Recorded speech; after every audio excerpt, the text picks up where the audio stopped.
Hello all, and welcome to Tech Talk, where business meets technology. So I'm Theodoros Bablekos, and this is a channel where we dive deep into the latest trends shaping our digital world, from cybersecurity to the cloud to data centers and fintech innovations.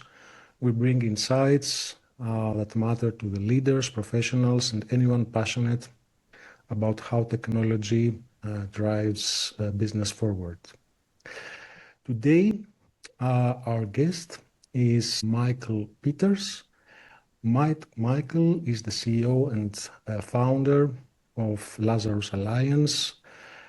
He's entrepreneur and innovator of many businesses, Continuum GRC, IT audit machine, and has been active in the cybersecurity field for many years, and he brings a lot of experience. So hello, Michael.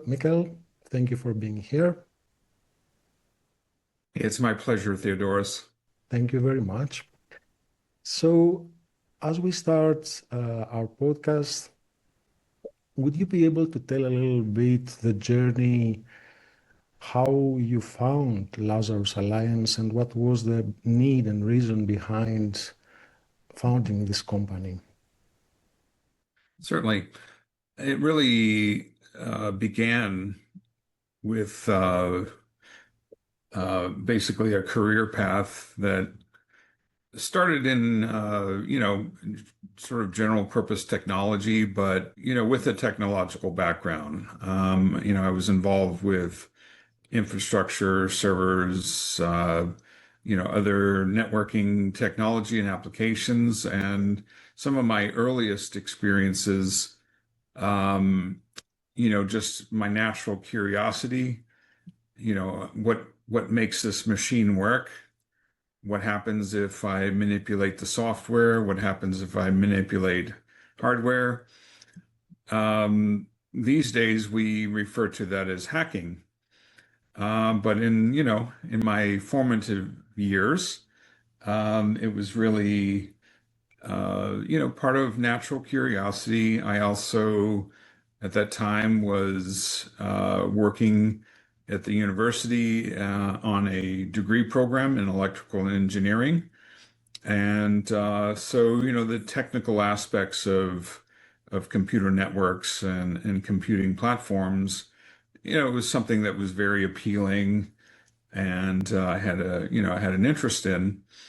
So as I developed those skills, I would learn how to create systems. Okay, if I create a system, how can I protect that system? So, learning about cybersecurity. Now, when I started in this business, there was not a career field in cybersecurity. There were no CISOs for companies. There was no academic curriculum for cybersecurity.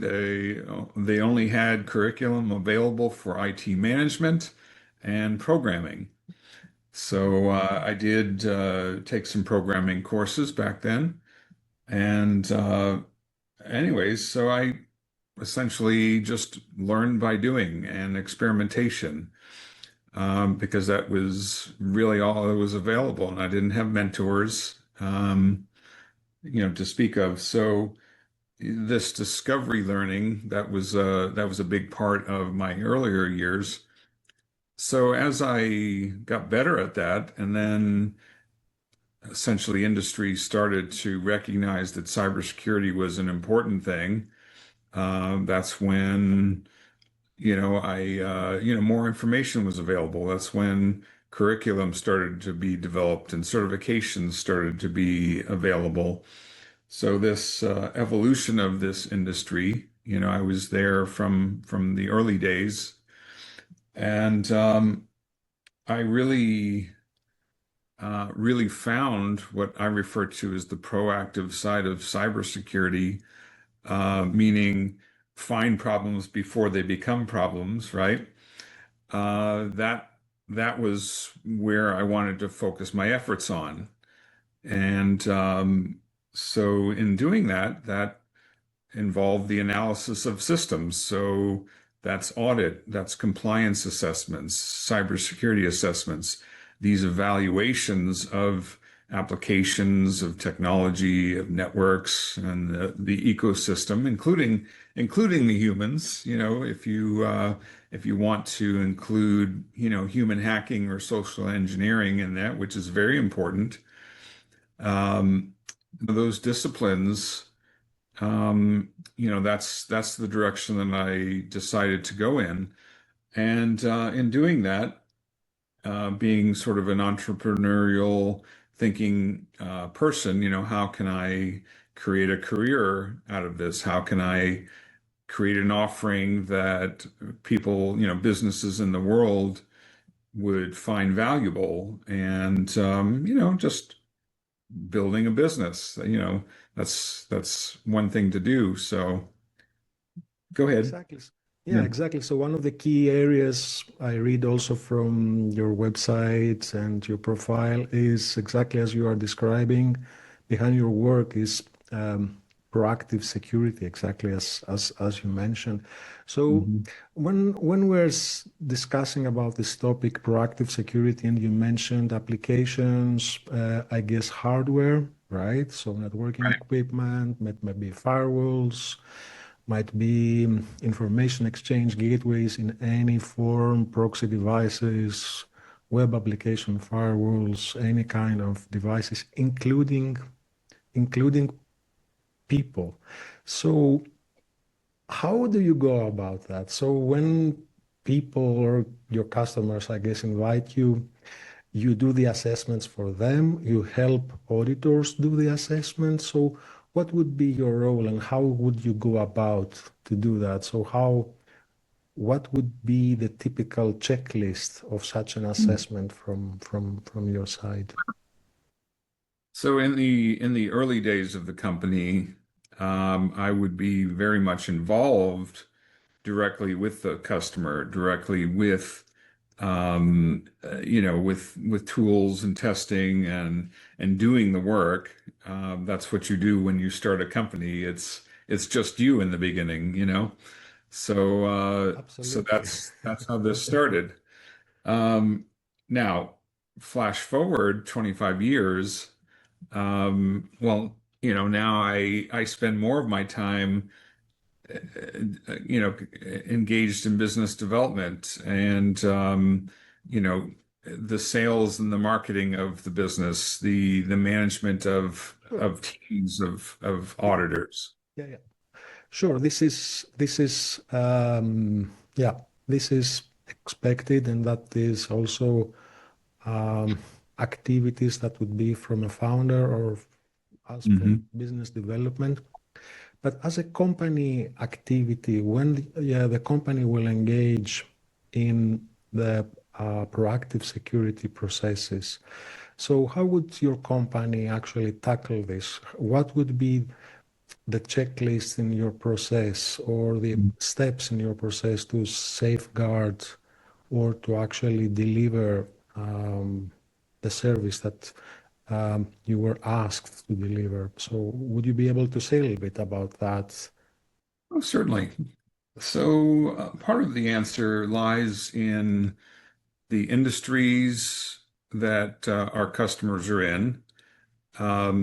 Certain industries have their own set of security and regulatory compliance requirements. For example, payment card processing. Any organization engaged in credit card processing has to comply with the PCI requirements and go under audit on an annual basis to validate the security measures are in place and effective.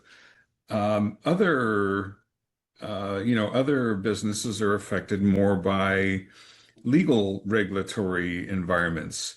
So, as an example, there, EU, the GDPR is the EU's answer to privacy and security, and businesses that want to do business in the EU or with with people in the EU, they have to comply with GDPR. That's more of a regulatory requirement.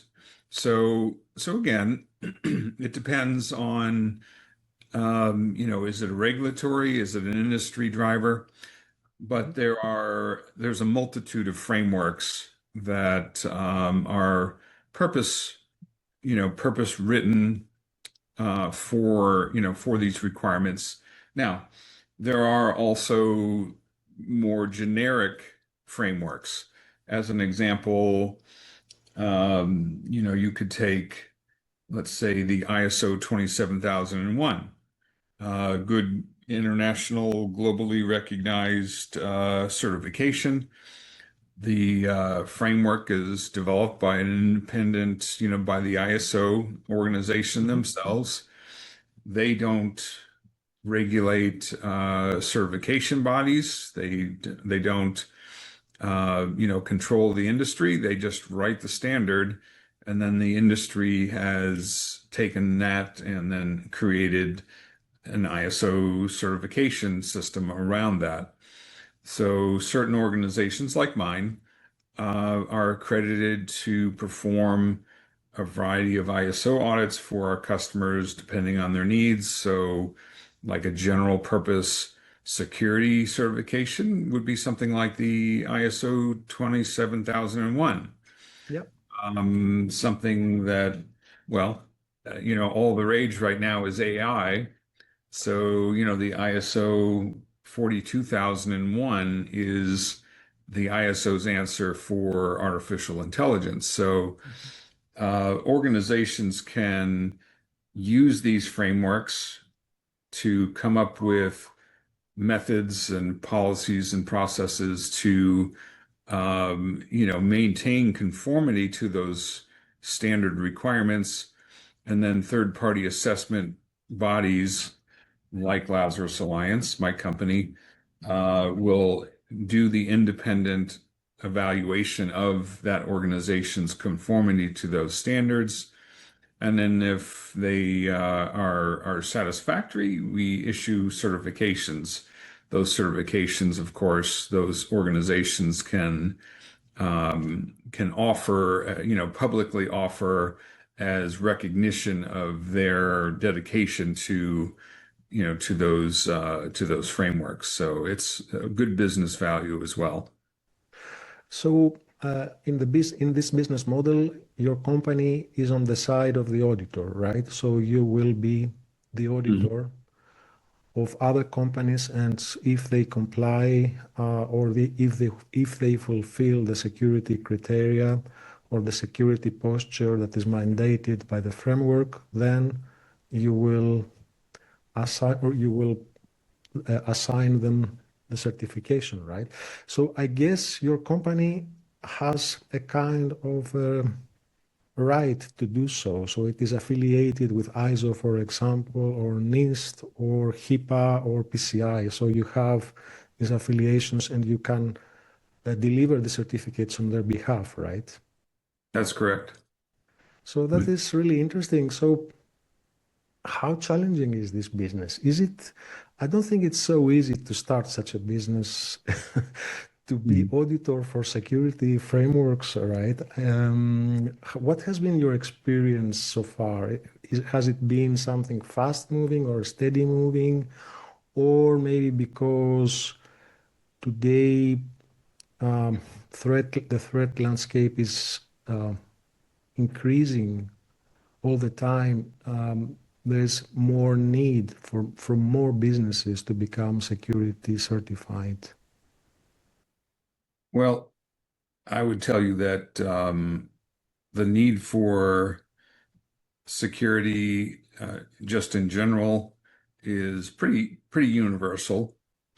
The need to comply with standardized frameworks like NIST 853 or ISO 27001. There's so many that helps to provide uniformity and a standardized methodology and requirements that makes it much easier for organizations, both on the customer side, but as well as on the assessor or the auditor side, to be able to fairly and equally, measure conformity. So we have a standardized set of tests, and then we follow this, we can call it a checklist if we want. Which you do in your own labs, right? We do. So Uh, yeah, that's been an evolution as well with our organization. Along the way, in an effort to make these frameworks, these checklists more accessible to both auditors, so that they're doing them properly, but also to the customers that have to prepare and demonstrate conformity.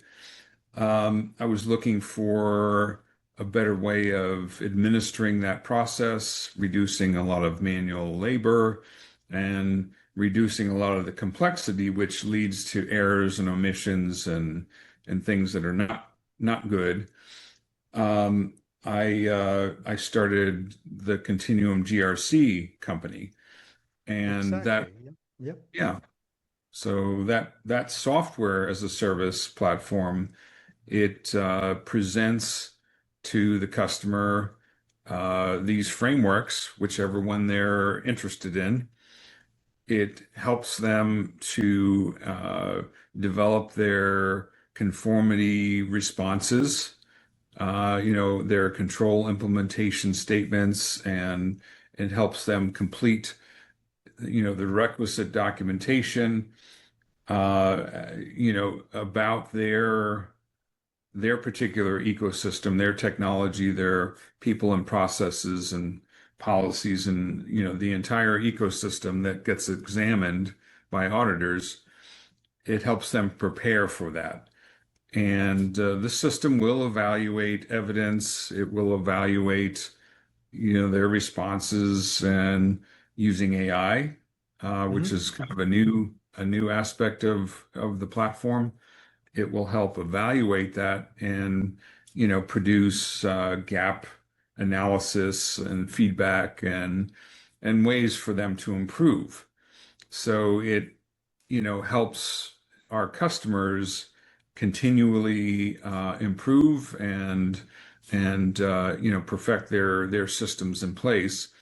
And then the auditors will use the same software platform to examine and maintain and collect evidence, to evaluate, these customer responses, and do everything that they need to do in order to uh, validate that that customer is indeed meeting the requirements of that standard. And then, ideally, they will certify that customer in that particular standard. And then the life cycle continues with, annual monitoring and things like that. So a typical company, a mid-sized company, mid-sized company meaning 500 to 1,000 people, a mid-sized enterprise.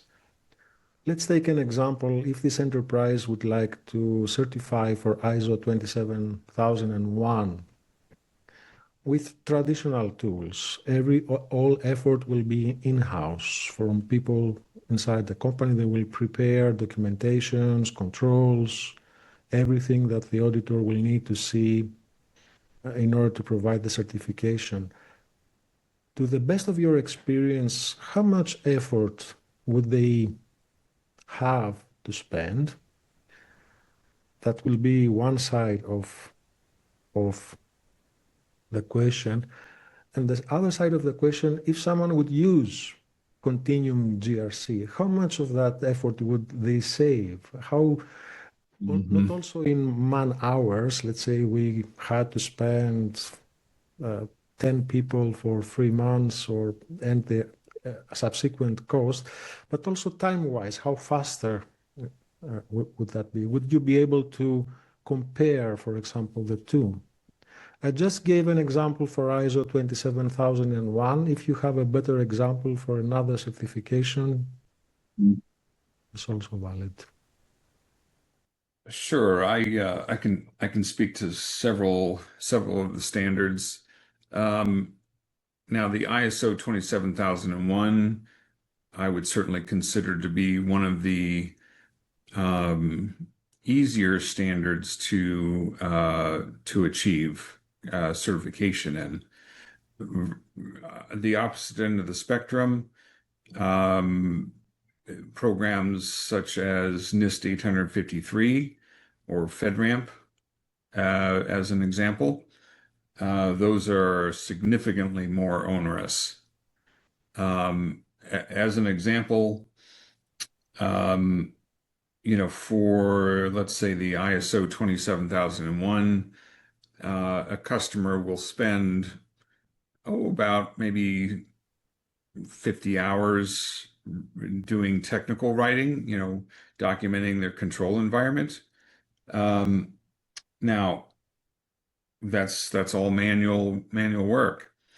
Um, to do this same work inside Continuum, and applying the AI tools that are present there, and the structure and the framework, and just the tooling that helps them to achieve that same 50 hours, it's essentially knocked down to less than 10 hours. So that's a pretty significant reduction in labor. And those are hours, that's time that you spend your life, you know. So in effect, our automation is saving your life. So, Absolutely. Technology is a helper. That mm, is its original intent, or in many cases, its original intent. mhm. So this is 80% of savings Oh in a yeah, business that's language. conservative for sure. Yeah. Yeah, conservatively speaking, 80 to 90% is very common.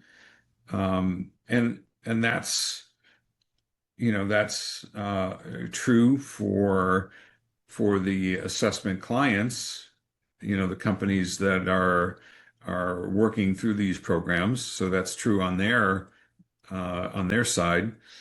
Um, in a similar way, the auditors that are examining that body of work, they have similar time savings.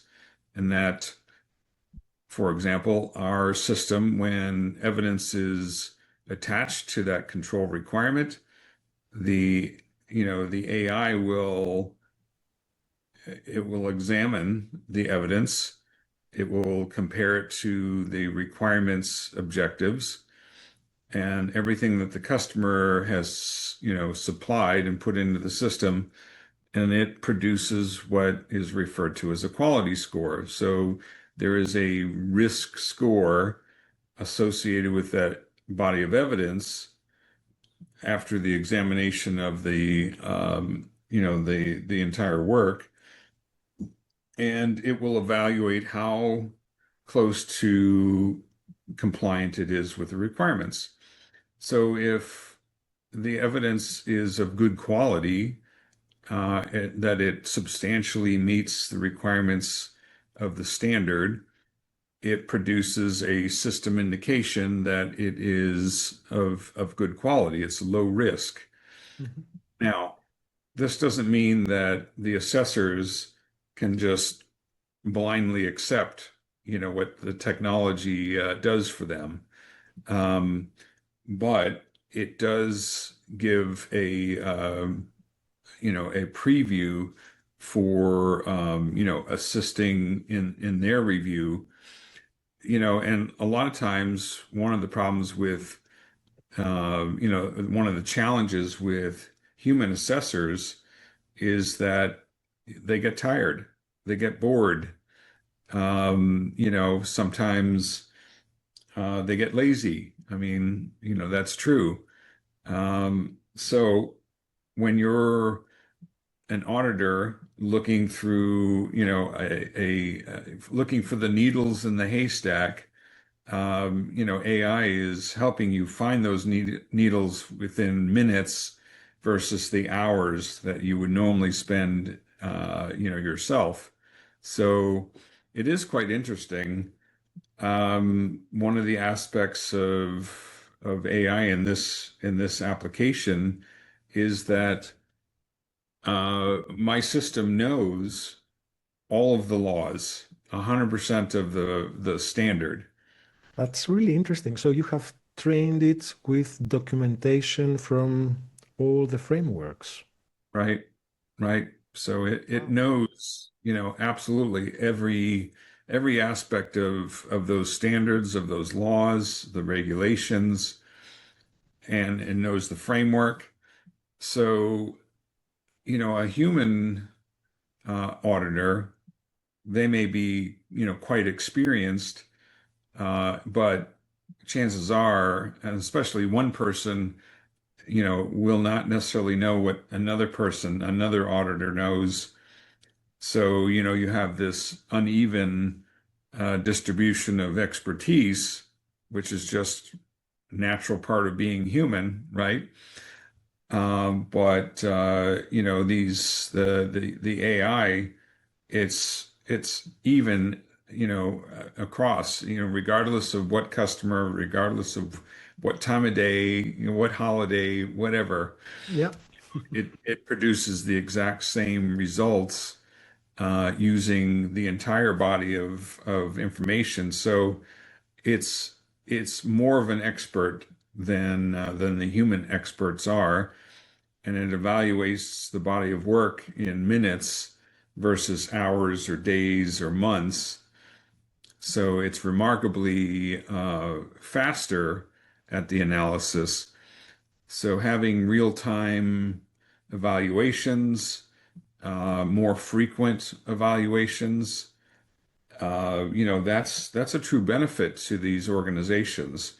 They are more likely to spot problems, conformity issues or gaps, and be able to address those early in the process. Whereas, with some traditional processes, they may not know for a full year that there's a problem. And, during that period of gap, well, what is the risk to the organization? Maybe it's a serious risk, and maybe it allows hackers or fraudsters or criminals to infiltrate your organization and do bad things, mhm. harm your employees, your customers, your life's work, you name it. Whereas if you're more actively monitoring, well, then you're more likely to be able to solve a problem before it becomes a problem. That's really interesting. And that means that in the background and periodically you feed the new publications or new laws that are coming out every now and then, and you need to retrain the model to keep it up to date, right? Well, that's correct, right? And is your model specializing in the laws of one specific country, or it will specialize in the laws that are applicable with the frameworks? For example, if a framework comes from Europe, it will be the European legal framework applicable, or if a framework is mostly US based, then the US regulations will come into play. So that really, well, the answer is really, where is that applicable? So, for example, um, like well, so first off, the platform supports over 100 frameworks, hundreds of modules, and these are from all over the world. Um, so for and what's applicable to that particular framework. So, for example, ENS, if you're familiar with ENS, that's the national security scheme from Spain, and it's they have a royal decree for that security framework, and there's a process of approval and evaluation and certification and whatnot. So our system is trained on that regulation. It knows what the framework requirements are. It understands all of the requirements, and it's able to evaluate against that. Different countries, they do have different. Some of them have their own conformity programs. Others are, like in the EU, GDPR, covers all, what is it, 26 nations in the EU Union. But even in instances of that, I just mentioned ENS for Spain. I mean, they still maintain that. C5 in Germany is another one that that we support. That it's pretty popular as well. Other things like here in the United States, like the NIST 853 is a federal program. A lot of private organizations do adopt it because it's an excellent, very very mature framework that they can utilize. But there again, we have trained our system on that standard, and then the various laws and regulations that are applicable there, so that those evaluations, those automated evaluations in the system are, weighing, they've been trained on that specifically. So, our job is actually easier in that respect versus like a commercial AI, which maybe it's also trained on So avocado toast recipes or something. the more you're speaking about what is contained in your AI model, the more its value is rising. That We sounds like a cover good, globally all the models with all the regulations, yeah. and we keep it up to date. So that's really fascinating. So I guess you must be one of the very few examples that have this and can offer this service. I believe so. Yeah, and how people find you, how people do engage you as a service? Do they need to go through governments? They need to go come to you directly? They need to go through the certification authorities themselves, ISO, NIST, or how customers engage with you? Sure.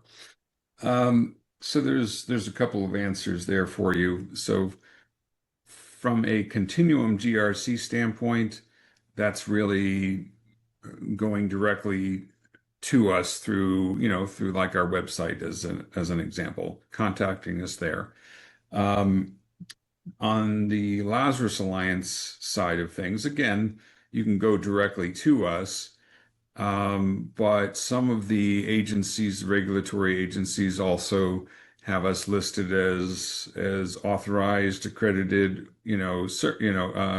certification bodies or third-party assessment organizations. So depending on the program, the program may have different indications for the public to be able to engage with us and to provide public assurances that our credentials meet the requirements and that we are indeed authorized. Because without that, there will be some less than reputable organizations who attempt to offer these but are really not qualified, or it's not appropriate from them to do that. So it puts the public at risk. Mhm. So public assurance is part of the goal there, I think. So, and from what I understand, your business is really open globally, right? Worldwide. So you are not uh, focusing on one country only. As you have given many examples of the frameworks that you are covering, you are opening globally. So anyone Hmm. globally could come to you to request your services without his or without their case having to be connected, for example, with a specific country or United States only or Americas only. Yeah. Yeah, I mean, that's a wonderful thing about our business environment. It's very much global capabilities are more readily available now than they were ever in history. Our connected technologies and hosting platforms and remote meetings and things of that nature have really opened up the world. So, you have all businesses have so many more choices now than ever before, and that's definitely a good thing. There's maybe more competition then, but competition also from a capitalist standpoint, brings prices down, so which is good for consumers. Expertise is, this is definitely a niche business sector. So expertise is, not terribly plentiful in the world. So, having some additional choices is definitely a good thing for consumers as well. It's really interesting. Would you have a funny or interesting incident when you have been auditing a company or something that would stand out as a story from a customer or someone that came to you and requested an audit, and during the process of the audit something really funny happened, or you discovered something that was a terrible oversight from your customer and created some kind of, I don't know. Well, I don't know about fine. Um, when customers are not successful, they certainly don't think any of that's funny. Uh, Okay. yeah, So maybe but that's the side of the story. Okay. Okay. yeah. Yeah. So something that's very common, and it's not distinctive to any country or any industry. This is very much a human nature uh, issue, but something that's very frequent for us is customers that are really not prepared. They underestimate the requirements. They come to us thinking that this is a really easy thing to accomplish. They're not going to have to work, too hard, and they will get their gold star certificate and get to market that, and hey, everything's great. Um, so customers like that, what they find pretty much immediately is that number one, there is some significant preparatory work that has to be accomplished before an actual audit can be undertaken. So the technical writing, how a company conforms to a regulatory requirement or a framework requirement, they have to describe that with sufficient detail that the auditors will understand how it works. They'll build a test plan around those descriptions and then collect evidence, to confirm that they are uh, indeed conforming to the requirement, and then that they're meeting that requirement. So that is a very common obstacle to success, and it slows everything down because as an audit firm, number one, we can never write that for them. That would be an impartiality problem. So we cannot do that work for them. We have to build our test cases and our test plans on that information. So it has to be of sufficient, quality to meet or exceed the standard for us to be able to find it useful and for the customer to move forward. So that that was part of the solution in Continuum to with the AI to help them write these descriptions. Now, AI only knows so much about your organization, so it may provide a good construct to start from to build on. But at the ultimately the customer does have to customize that with specific detail, and so that tends to be a challenge for customers. And once that occurs, then the actual audit where we're collecting evidence, we have to collect evidence. We're not going to accept evidence that the customer has collected themselves. The foxes guarding the hen house. That's not going to be sufficient. So sometimes customers will get frustrated with the rigor because they want us to just give them the prize of certification without the effort. And that will be frustrating for them. Most customers, they they know that there is work to be done, that they have to work hard and participate. Most customers are good, and that turns out fine. A small percentage are not prepared. So most of those will very quickly understand, okay, we actually do have to do some work here, and they'll achieve that, and then things turn out fine. A very, very small percentage of customers just resist and resist and resist, and then ultimately we have to fail them. So, we don't like to do that, but we're certainly not going to issue them a certification when they don't deserve it. So those are unfortunate circumstances, which fortunately don't happen very often, but they do happen. It's really interesting that you say that they resist, um, because I guess all organizations start with a goal to become certified.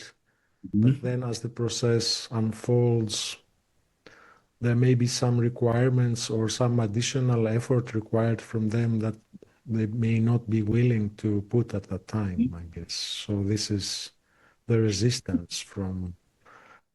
So I did think of a funny story. Um, so this is a customer. I'll I will refrain from naming the name. I Please, won't do please. that. But it is one of our EU customers, and so evidence they're providing like policies and procedures and evidence of like business plans and insurance and financials and stuff. And if memory serves, I believe this was part of a SOC 2 assessment. And this customer gave us evidence that was highly redacted. Most of the documentation, I mean, it looked like a document that came from the Department of Defense in the United States. It's almost entirely redacted. Well, we have no idea what that says because it's redacted. So, how are we supposed to use this piece of evidence where we can't, we have no idea what it means, what it says, what it's about. So the fact that, okay, we're kind of like your doctor, a company's doctor, and we have that doctor-patient confidentiality in place. We have a contract in place, a non-disclosure in place, and we need to be able to examine you thoroughly. So, if you're undergoing a physical examination and you keep your clothes on, well, we we're not going to be successful. So that was kind of a funny situation where they thought that redacting their documentation would be That's acceptable. that's really funny, and yeah, one can understand the tension or the relationship between the one that is auditing and the Mhm. one that is receiving the audit. So the tension, the anxiety, maybe frustration if something goes wrong. I guess this is all part of the certification process. But Michael, um, I see through your website and through the things that you are listing. So, how are you planning to expand, or what is your vision for the future with your companies? Is there something new in the horizon, for example, or so? Where are you looking? What is the horizon ahead? What is ahead? Well, there's I guess a few things that we're doing or we will be um, heading in the direction. Part of it is with the Continuum GRC uh, company. So we very soon this year we are rolling out the third phase of our AI implementation in the platform, and we are developing essentially synthetic auditors, automation in the platform that will help engage with the customer, will provide explanations of the requirements to the customer, will be able to evaluate the evidence and the material that is that certification package, and complete the vast majority of the entire audit in the system without the need for human intervention.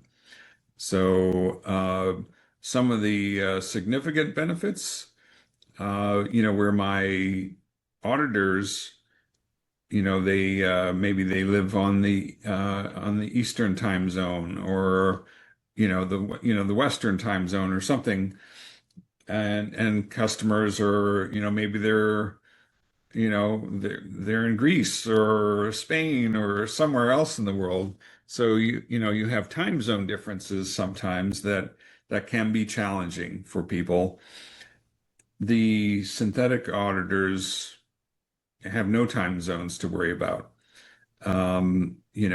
A customer can engage in the system and engage with that technology when it's convenient for them.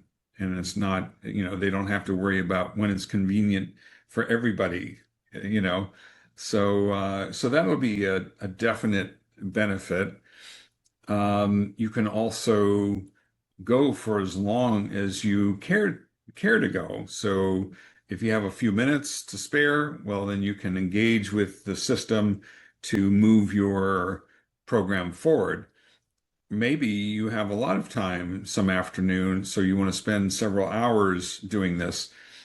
Typical scenarios for my auditor teams are we have scheduled meetings, you know, maybe we meet for 1 or 2 hours a week. Well, and then my auditors are working with other customers, so they have a very structured time schedule. And so the system eliminates that as an obstacle as well. I can work as long as I'm able to in the system, and again, move my program forward. So I will be able to complete the mission, complete that certification path, um, almost at a self-paced fashion. So I can go slow, I can go fast. It depends on me. But that'll be a significant benefit. The other thing that I see happening is because these AI assessors are trained in 100% of the laws and the regulations. Um, I believe that the accreditation bodies themselves will have to they will have to modernize, they'll have to change some of the requirements that they have. So, for example, the CMMC program in the United States for the Department of Defense, the certification authority over that program, they require that every assessment company, like Lazarus Alliance, we're one of the few authorized companies in that program, they require that we have three human assessors with very specialized certifications on each of those audits for each customer. Three. Now, I believe that our AI system will be able to eliminate two of the three people with ease.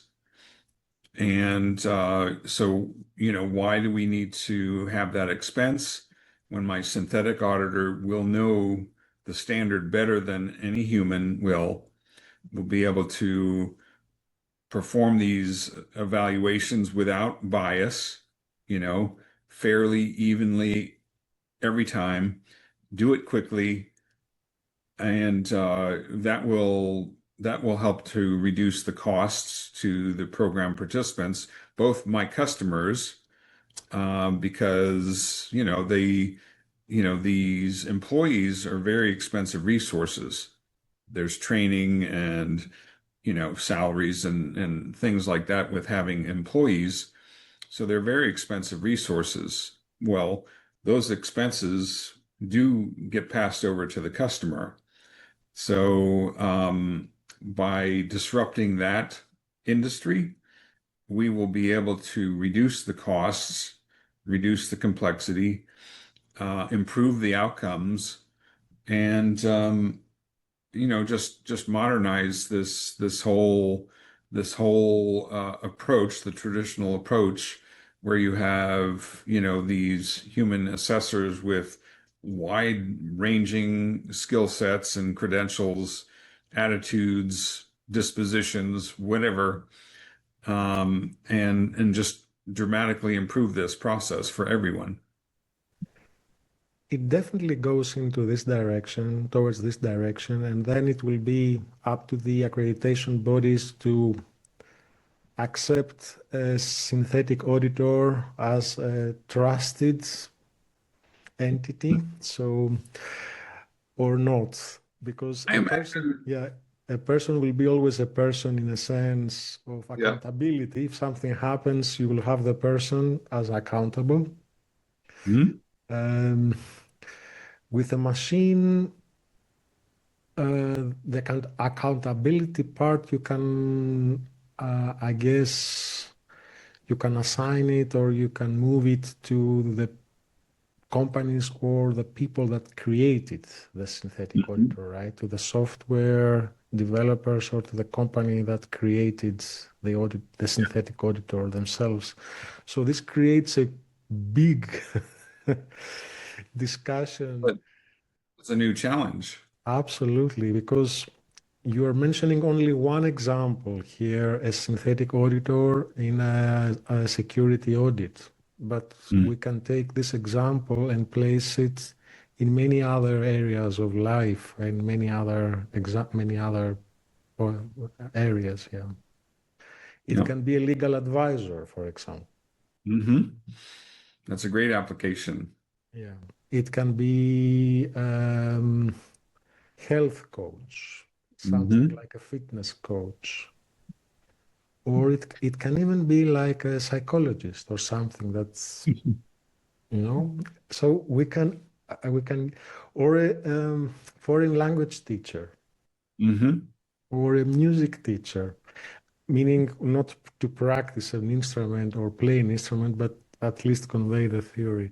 So this is such a interesting topic, and um, many stories and fiction have covered or have this as a main theme.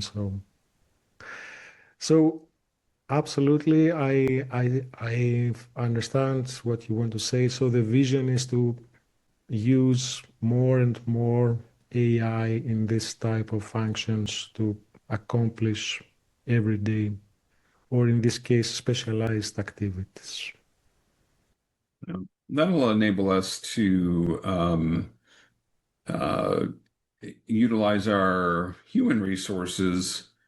Um, so if the overall burden is reduced on the individual, well, then they're able to work with a number of customers in addition to that. So they will accomplish more with less time.